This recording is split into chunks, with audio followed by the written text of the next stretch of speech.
જંબુસર તાલુકાના નહાર ગામે આવેલા ગામ તળાવને મત્સ્ય ઉદ્યોગ માટે ફાળવવાની કાર્યવાહી મામલે ગ્રામજનોએ ઉગ્ર વિરોધ નોંધાવ્યો છે। ગ્રામજનોએ જિલ્લા કલેક્ટરને લિખિતમાં રજૂઆત કરીને તળાવની ફાળવણી તેમજ સમગ્ર મામલે તપાસની માંગ કરી છે અને ફાળવણી રદ કરવાની પણ માંગ કરી છે। ગ્રામજનોએ આક્ષેપ કર્યા છે કે તેમની સહમતિ વિના તળાવ મત્સ્ય ઉદ્યોગ માટે ફાળવવામાં આવ્યું છે, જેને લઈને ગ્રામજનોએ મુશ્કેલીનો સામનો કરવો પડી રહ્યો છે। જંબુસર તાલુકાના નહાર ગામે આવેલું તળાવ છેલ્લા 20 વર્ષથી મત્સ્ય ઉદ્યોગ માટે ફાળવવામાં આવતું હોવાનો ગ્રામજનોનો દાવો છે। ગ્રામજનોના જણાવ્યા મુજબ આ વર્ષે પણ 5 વર્ષનો ઇજારો તેમજ વધુ 5 વર્ષનો વધારાનો ઇજારો મળી કુલ 10 વર્ષ માટે તળાવ ઇજારદારને ફાળવવામાં આવ્યું છે। ગ્રામજનોનો આક્ષેપ છે કે ગ્રામ પંચાયતના સરપંચ અને સભ્યો દ્વારા મનસ્વી રીતે તળાવની ફાળવણી કરવામાં આવે છે। તળાવમાં નાખવામાં આવતા દાણ, ખોરાક અને અન્ય સામગ્રીના કારણે નજીકના ગામ કૂવાનું પાણી પ્રદૂષિત થવાની સમસ્યા સર્જાઈ રહી છે, જેના કારણે ગામમાં પીવાના પાણીની મુશ્કેલી ઊભી થઈ રહી છે। ગ્રામજનોને ખુલ્લામાં કુદરતી હાજે જવાની ફરજ પડતી હોવાના આક્ષેપ કરવામાં આવ્યા છે। સતત પાણી ભરાયેલું રહેતા ભૂગર્ભ જળસ્તર ઊંચું આવવાથી ખાડકુવાની સમસ્યા સર્જાઈ રહી છે। વધુમાં ગ્રામજનોએ તળાવના ઇજારદાર, તલાટી અને સરપંચ વચ્ચેની કથિત મિત્રતાના કારણે અગાઉની સરખામણી નીચા ભાવે તળાવ ફાળવાયું હોવાના આક્ષેપ સાથે સમગ્ર મામલે તપાસની માંગ કરી છે। ગ્રામજનોએ ગ્રામ પંચાયતના ઠરાવના આધારે કરવામાં આવેલી તળાવની ફાળવણીની મંજૂરી રદ કરી તળાવનો ઉપયોગ સૌપ્રથમ ગામની પાણીની જરૂરિયાત માટે કરવામાં આવે તેવી માંગ કરી છે।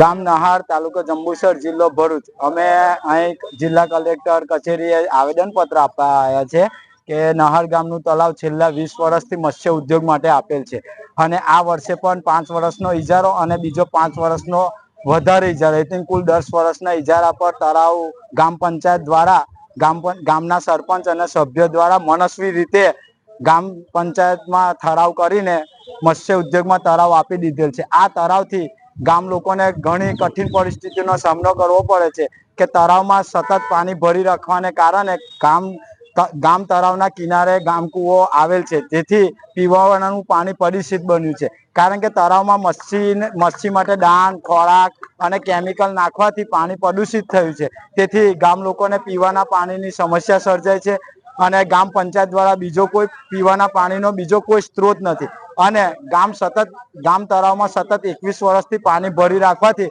ગામ તળનું તર ઊંચું આવવાથી ખાર કૂવાની સમસ્યા સર્જાય છે। ખાર કૂવાની સમસ્યા સર્જાતા ખાર કૂવા બધા ગામ લોકોના ઉભરાઈ આવ્યા છે, તેથી ગામની 40% પબ્લિક શૌચાલય કરવા માટે ખુલ્લી જગ્યામાં જાય છે। ગામની સ્ત્રીઓ, પુરુષો, બાળકો બધા જ શૌચાલય કરવા માટે ખુલ્લી જગ્યામાં જાય છે, તે ગામ માટે વિકટ પ્રશ્ન બની ગયેલ છે। બીજું કે તળાવ મત્સ્ય ઉદ્યોગમાં આપવાથી જે ખેડૂતોનું પાણી તળાવમાં આવતું હતું તે આરબંધ બાંધી દેવામાં આવેલ છે, તેથી ખેતીમાં પાણી ભરાઈ રહે છે અને ખેડૂતોને ખેતી પાકમાં નુકસાન થાય છે, તેથી ખેડૂતોની કપરી પરિસ્થિતિ સર્જાય છે।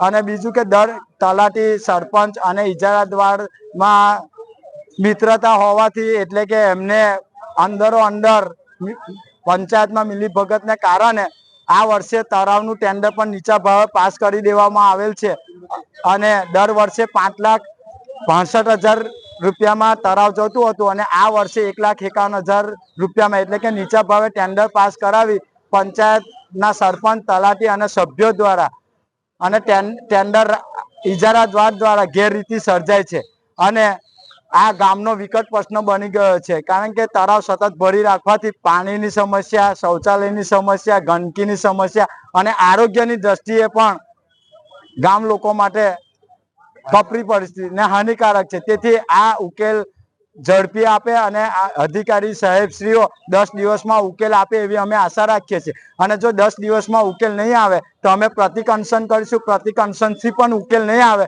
તો અમે ગામ લોકો ઉપવાસ પર ઉતરીશું।